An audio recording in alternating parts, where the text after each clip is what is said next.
As he did so, Danny stopped dead in the air. One of his specialities, as the Chén team was beginning to find out. The defensive runner flew past him, unable to stop in time, frustration obvious on her face. Danny flicked his stick and the ball flew out of the long-handled racket's net towards Allegria. Accelerating, she reached forward and caught the ball perfectly. Juggling the stick slightly, she moved the ball from the center of its net towards the tip and the shooting strings. She was ready. All she had to do was land in the goal box area and barge her way through the two defensive runners and snap the ball past the goaltender. Ahead of her, Dean Harvest, her front runner, was barreling his way towards the goal, trying to trip him with their sticks. Body checking his moves, both defensive runners failed. He was just too strong, just too big. He looked back, expectant. Allegria had come to a halt, hovered for a microsecond, and landed. She ran towards the goal. If she sent it over the crossbar, it would be 1 point.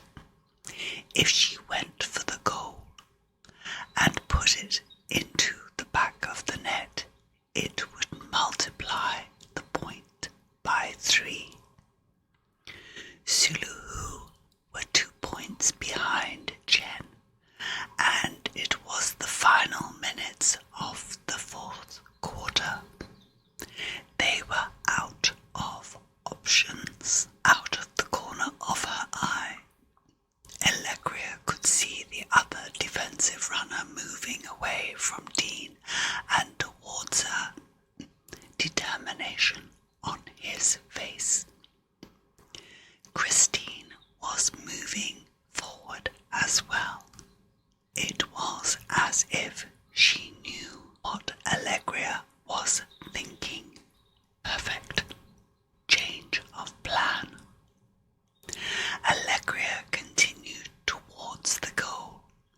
The defensive runner increased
away. Looking at him, Christine blushed and looked at the ground. It was down to you, Dean. Without you, well, without you. She came to a halt, flustered. Oh, by the sky, give him a hug, Danny said. You know you want to, and a kiss too. He deserves it, after all. Yes, Allegra said, her voice gently teasing. Danny's right. You know you want to. In fact, you've wanted to since you were 15. What's that now? 5 years? Allegria, you promised, Christine protested. She looked around at the grinning faces. You knew, she asked. Everyone except Dean nodded.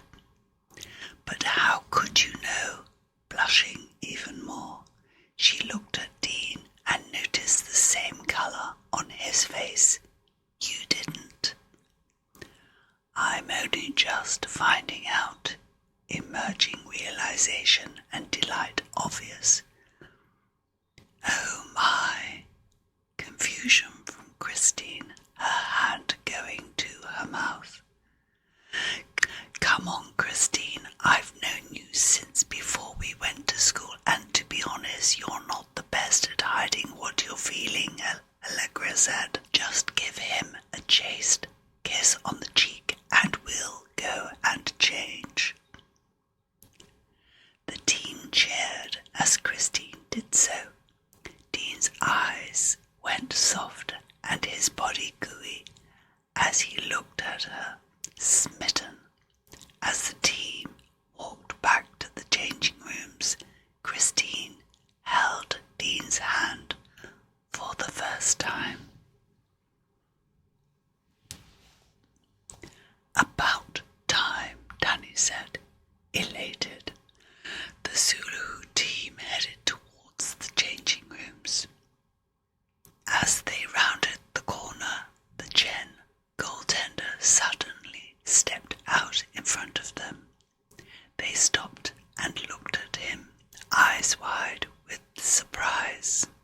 He grinned at their response and stared hard at the main culprit who'd caused so many problems. Their rover. She stood there looking at him, not doing anything.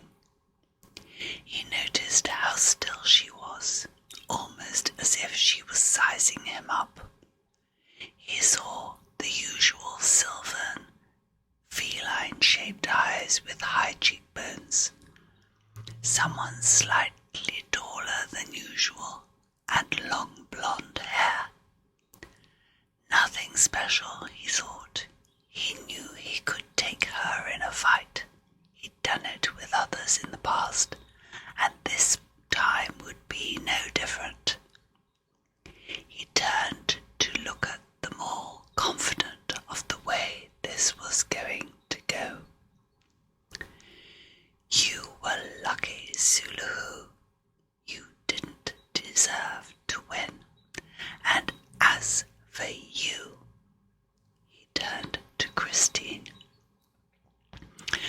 You're nothing but worm crud. He moved towards her. As he did so, Dean stood in front of him. I wouldn't do that if I were you, he said quietly, looking directly into the Sylvan's eyes. Really? Oh, lads, he sang, and 3 others stepped out. Meet my crew. We're not good losers and tend to make sure that other schools know that. You know, just in case we ever meet again. He smiled mirthlessly, confident in his physical strength. The other 3 Chén players grinned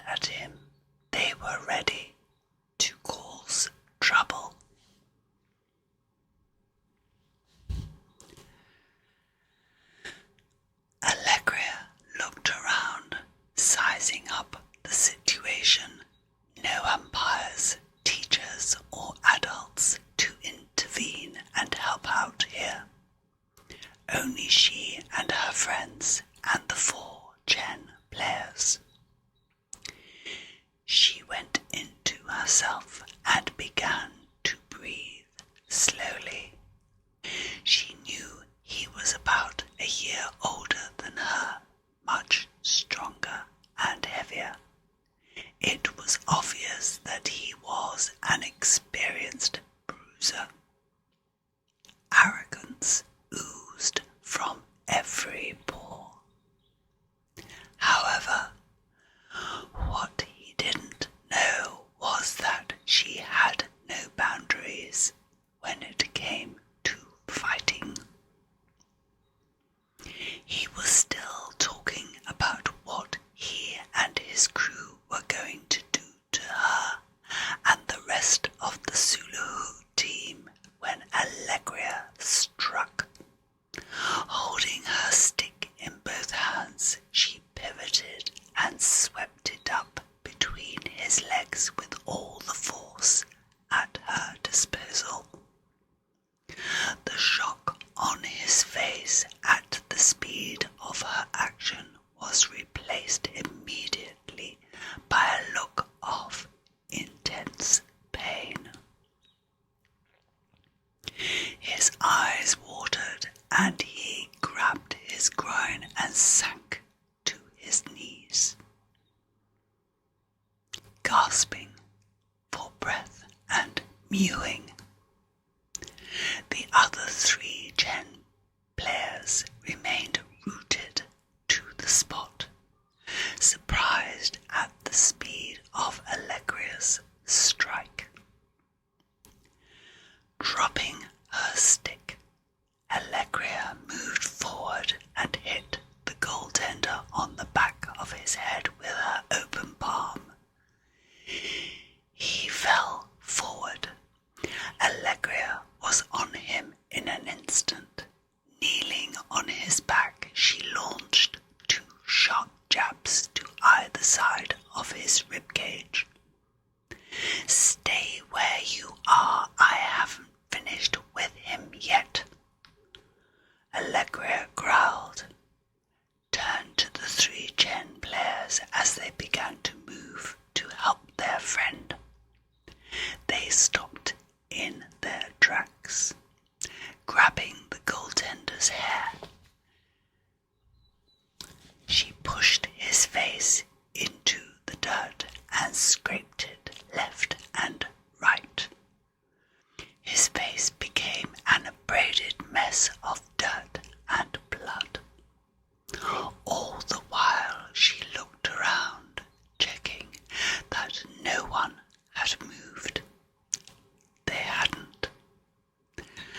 Leaning forward to the now whimpering Sylvan, she whispered in his ear, "This is just the start.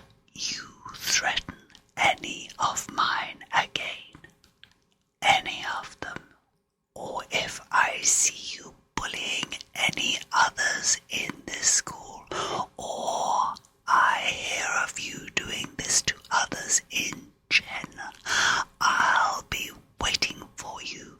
You won't know when it'll be, but rest assured, it'll happen, and by the sky, I'll make sure that everyone knows that you were hammered by a female half your size. Do you understand?" He nodded his head, and Allegria stood up. As she was wiping her hands, the stick umpire came around the corner accompanied by Suluhu's head teacher, Melba, and the Chén head teacher. "He fell over, head teacher Melba," Allegria said, looking innocence personified before they could say anything. "I was trying to help him up." She turned to the Sylvan as he began to stand up, face blooded. "Didn't Didn't I? She asked. That's right, I tripped over, and this Zulu player was in the process of helping me up, head teacher Tanya, he managed to say. There was a silence as the adults looked at the tableau before them. A dusty Allegria, a very battered Chén goaltender, 3 very surprised and ashen-faced Chén stick players, and the Zulu stick team grinning like idiots. Then say thank you to Allegria, head teacher Melba said after a moment's thought. What? Say thank you, Allegria. It's polite, after all. Thank you. Long pause. Allegria, gritted teeth. You're welcome, anytime at all. I'm sure we'll meet again. Beatific smile, knowing this would irritate her enemy even more. The Chén head teacher stood there, stony face, shaking her head and taking a deep breath. She began to usher her charges away. Looking back, she forced a smile. I look forward to us meeting again, Melba. As do I, Tanya. The Zulu teacher turned to Allegria, her face serious. If you think I was fooled by any of that, then you don't know me. However, she held her hand up as Allegria and the rest of the team began to protest. Chén have had something like that coming to them for quite some time now. With that, she turned to her colleague and said, "Shall we move on?" Keith and Gloria had returned from the game, elated at the win when head teacher Melba passed her on her way home. Melba had been given the full story by a number of Zulu students who had witnessed the confrontation. I thought you might just want to know there was a bit of a fracas with your daughter and the Chén goaltender. I think Allegria came out of it rather well, she said, deadpan. I'm not going to be doing anything about it. Chén had it coming, and that oaf of a goaltender is known as a bully. I'm rather pleased, actually, but don't tell Allegria or anyone else that I said that. Don't look at me. I didn't teach her, Keith said to a skeptical Gloria after Melba had left. Then who did? She asked. I don't know. It could be that she's a natural, he replied, leaving the question hanging. Might be, but it was the way she reacted whilst that oaf was talking about what he was going to do to her, and then making sure he wasn't going to get up and continue the fight. That's classic combat. It is, and we need to warn her off doing it anymore. Keith pursed his lips and went silent. Moments later, Allegria came in, smiled at them both, and went to her room to change. Let's bring her in, Keith, Gloria said. Keith went to the door. Allegria, would you come in, please? He stood aside as Allegria passed him and into the kitchen and stood there, uncertain what to do. Take a seat, Allegria, Gloria said quietly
from the young Sylvan in front of her, head still down. I said it was nothing to what he was going to do to me and Christine and the rest of the gang if we'd done nothing. Defiant, her chin jutted forward as she looked up. That's enough, Allegra, Gloria said quickly, and her daughter looked down at the table again, still muttering. Looking at Keith, Gloria could see his eyes beginning to glint with controlled laughter. Glancing at her daughter and seeing she still had her head down, Gloria shook her head and wagged her finger at him. He was being warned. Keith assumed his serious face. He was on the ground howling in pain at what you had done. He was, and that wasn't all. If he'd have got up, I would have. Allegria, enough, from Gloria. Allegria lapsed back into silence. The silence continued, eventually filling the room with its intensity. The two adult Sylvan heard Allegria mumbling again. This time it was about ripping the Sylvan's head off if he ever touched one of hers again. Coughing, Keith announced that he was going to get some fresh air. Gloria gave him a withering look as he left, hand over his mouth and his eyes watering with hardly controlled mirth. Allegria, look at me, look at me. Allegria looked up at her mum and saw understanding and an iron will. You can't do this kind of thing, sweetling, even if you feel it's deserved. That young Sylvan's testicles. Gloria was interrupted as Allegria snorted. You can just stop that, Allegria. As I was saying, that young Sylvan's testicles will be healed within the next couple of days, as will the bruising. Don't do it again. Well, he started it, Allegria began. I don't care who started it, but I'm telling you now, it stops right here. You need to control your aggression, Allegria. If you allow someone to control your emotions, then they own you. I won't have that. It makes you weak. I won't have that either. Are we clear? Allegria's objections were silenced by the force of her mum's look. Yes, Mum. So which of the Collegium, Christine? Allegra asked. It was their final week of school. The last 14 years had been about learning the basics, and now they were ready to move on to train in their specialities. This meant the Collegiums. The same as Dean, Craft Guild, Collegium, Earthcast. It's going to be lovely. We'll be together learning everything there is to know.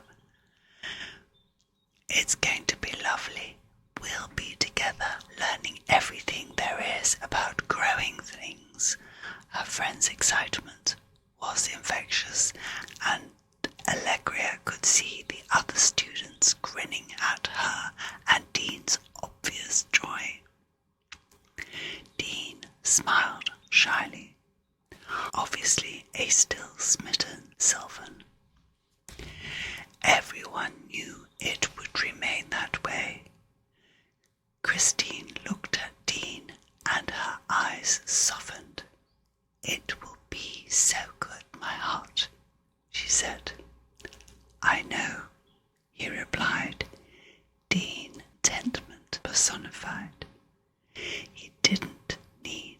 say more. What about you, Danny? Allegria said as she turned to her other longtime friend. Craft Guild, building cast, he said, and smiling. It's what I've always wanted to do. You know, those talkers really know their job. They only ask a few questions, look at our reports, and then see what you feel about some ideas they have. My talker knew mine immediately. She was so clever. And you, Allegria, knew there had never been any doubt in her mind where she would be going next. Combat. Chapter 4. On Separation and a New World. Will you be all right, Allegria? Gloria's concern was obvious. Yes, I will be. Honest, I'm 21 years of age and I've been looking forward to this for years. Gloria's sudden look of sadness plunged like a knife into Allegria's soul. No, wait, I didn't mean it that way. It came out all wrong. It's just that it's another change in my life. Trailing off. Well, it's a new adventure for you, my youngling. Smiling and collecting clothing to put into a large backpack. Allegria nodding and smiling and willing the subject matter on. Here's your pendant. A few clothes is all you need. We'll keep your stick in your bedroom so that you can always have a quick knockabout with Danny and the rest of them when you come back from your collegiums. Dad will be back from class in an hour, so we'll be able to see you off as well. Busy, bustling, anything to deal with the hole in their lives that Allegria's leaving would create. You know we love you, don't you? I know we're not your real. Stop right there, Mum. You are my real mother. Dad is my real father. You have always shown me love, so stop it right now. You know I have to go. It's what we Sylvan do. You always did have a mind of your own, youngling. Stubborn too. Gloria smiled at the memories. And your dad and I love you for it. You being away is going to be a long year for us, sweetling, she sighed, and they continued packing in companionable silence. Allegria turned as she heard the door open and bang shut. Keat came running in. Her dad, her lovely, gentle, supportive dad, breathless, and like most of the teacher cast, dishevelled. I'm not too late, trailing off as he saw Allegria. Allegria, sweetling. He hugged her. Pride, emotion, potential for tears obvious. Dad, I couldn't, trailing off, her eyes misted. Gloria, have we tea? We've just had some, my love, but I can make some more. Don't bother. I'll be fine. We can have some later. Rushing about, hoping that activity would mask his emotions. I have to go, Allegria said quietly. I'll be back in 4 months. Everyone paused. Silence. Suddenly they were hugging each other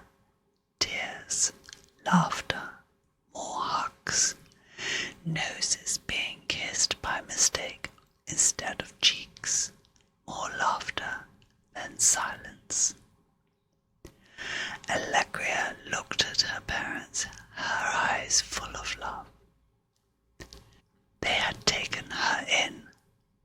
They had chosen her and nurtured her as their own. They protected her and they loved her, and she loved them. They were standing there holding each other, smiling bravely. Keith was the first to break and tears appeared. He wiped his eyes and sniffed. Always the emotional one, the one who took her on his back so that she could ride around their home, or her kingdom, as she liked to call it, the one who would chase her around the kitchen, growling and just managing not to catch her as she ran away screaming with excited delight. Laughter, love, security, emotional security. Gloria, the rock on which they both relied.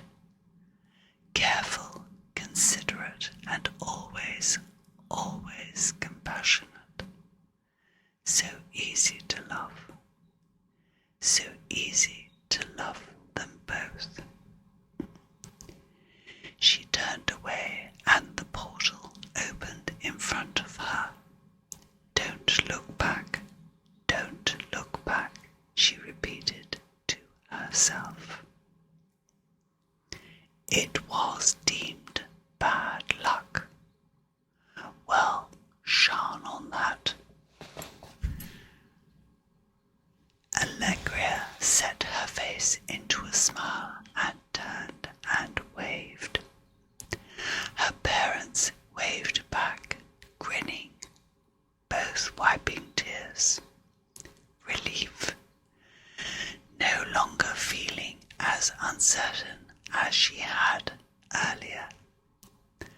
That was the right thing to do, she thought, and turned away.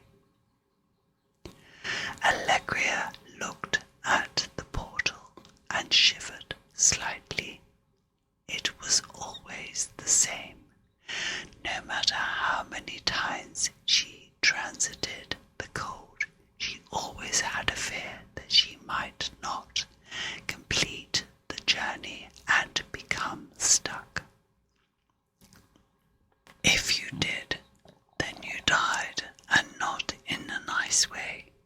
Slowly, as the cold took its grip of your mind, you began to lose your personality and disintegrate mentally. As if this was not enough, you also disintegrated physically, literally melting into the ground. There were horror stories of those transiting the cold on long journeys and seeing only the head of a sylvan in the last stages of disintegration, their eyes showing the horror of their experience. Voices stilled in their still screaming, wide open mouth. Obviously just stories to scare us younglings, she thought. She had the image of the Collegium and its location clearly in her mind. She would be fine, she hoped. It was always this way. Perhaps as she became more experienced, her irrational fear, as her teachers had described it to her, would diminish, perhaps even disappear. Allegria stepped through, her eyes adjusting to the gloom. Easy. One simple transaction of the cold,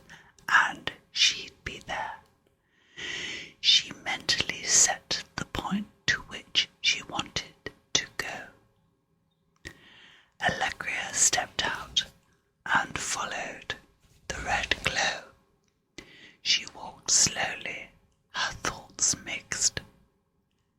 Excitement, nervousness, sadness. Before she knew it, she had arrived. She stepped through the portal onto lush green grass, and there before her was the Collegium.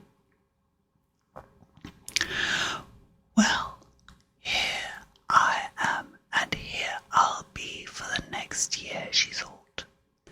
The usual large domes, common to all sylvan buildings, stretched out before her, grey-green, low and wide, all emitting a soft, inviting glow.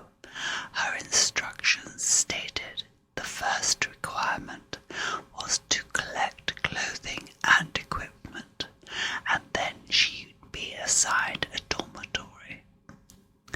Noting where others seemed to be going, she followed behind. She hadn't gone far when a voice out of nowhere.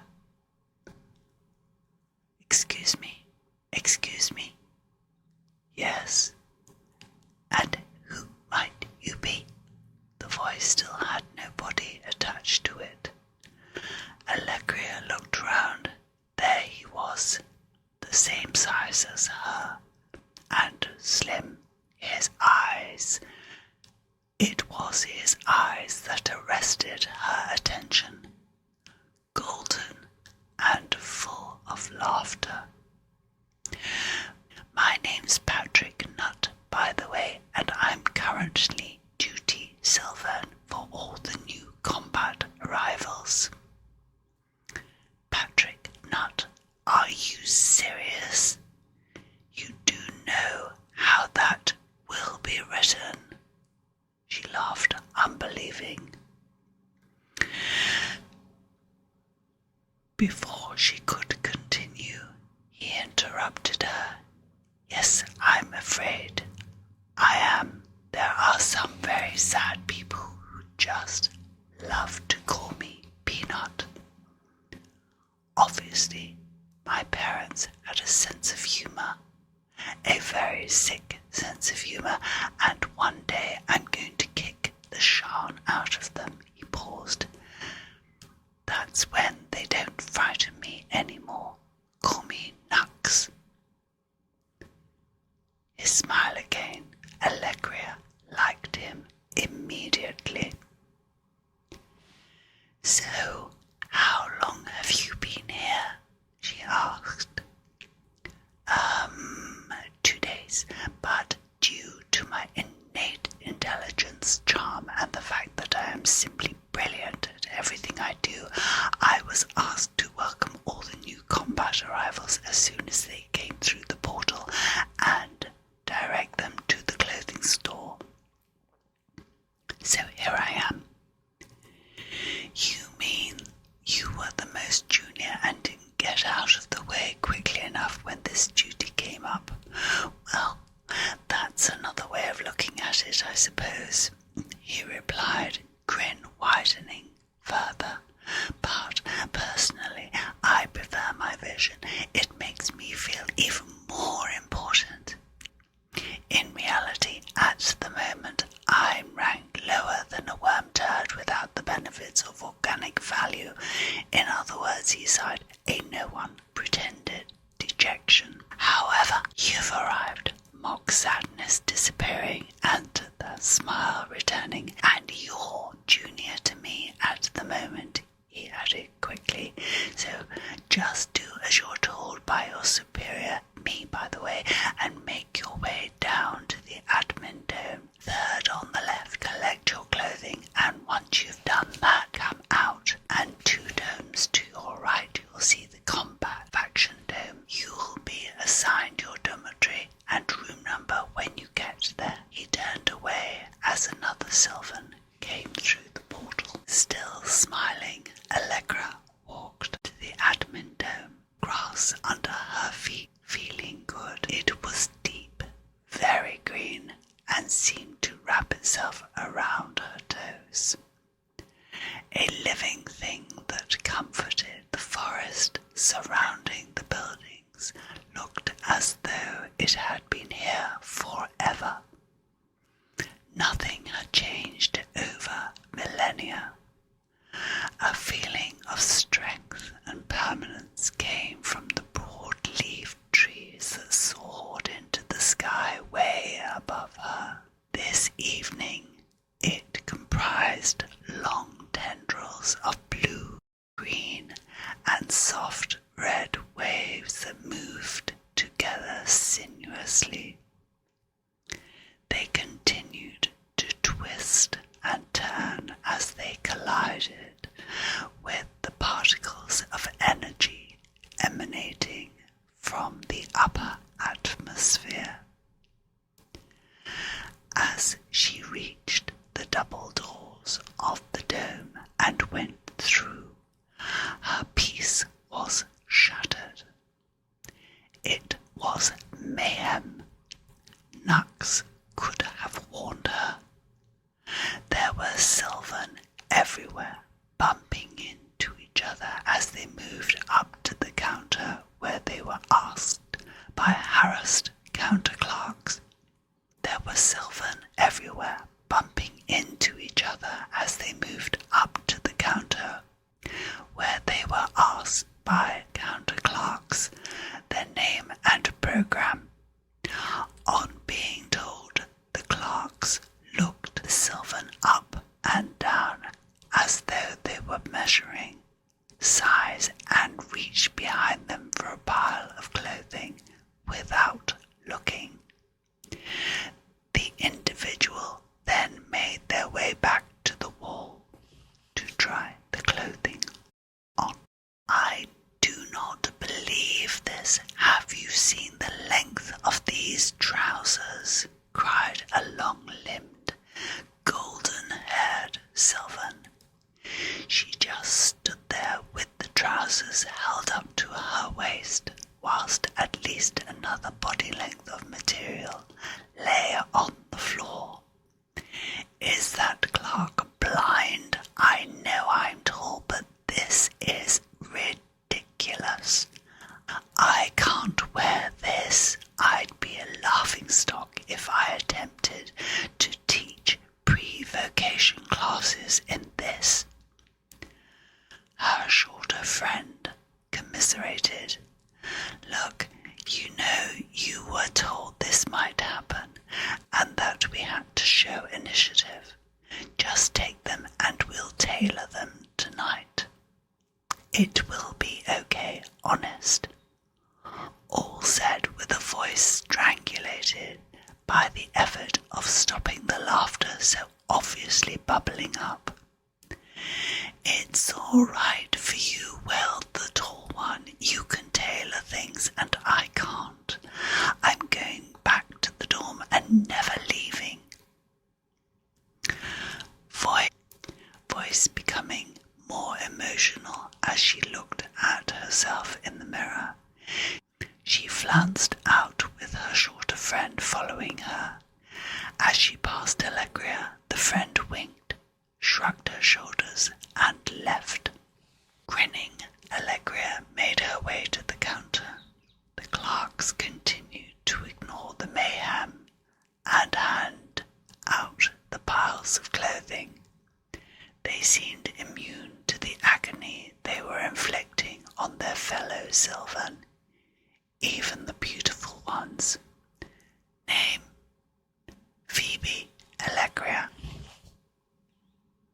Program: Combat Intake 229.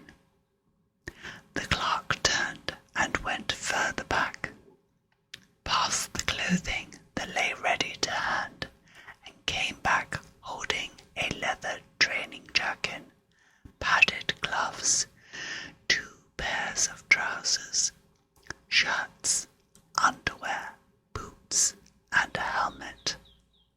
All the items black and very functional. I'd appreciate you not doing to me what you did to that other Sylvan. I'm telling you, Phoebe, it'll fit, so there's no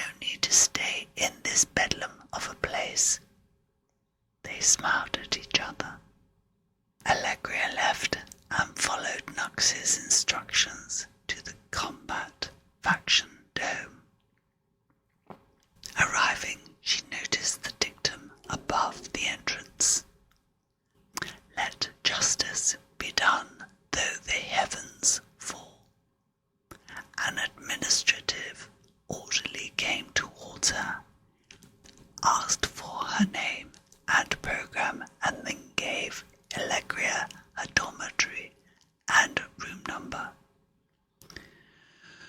Food hall at 1800, and you're advised to get there on time, Phoebe. From now on, you wear your uniform unless told otherwise. No uniform, no food. Vapenshaw is 0800. Tomorrow. Allegria made her way to the floor, found her room, and threw her clothing onto the mattress. She changed into her uniform and found that it fitted as though tailor-made for her. She mentally thanked the clerk. Stowing away her gear in the small locker beside her bed, Allegria looked around the room. Bare, sparse, and functional, just as she liked it. She wondered what the other 10 would be like. Not feeling hungry, she stayed away from the food hall, showered, and prepared for bed. Climbing in, she suddenly realized how tired she really was. Sleep. Dreamless.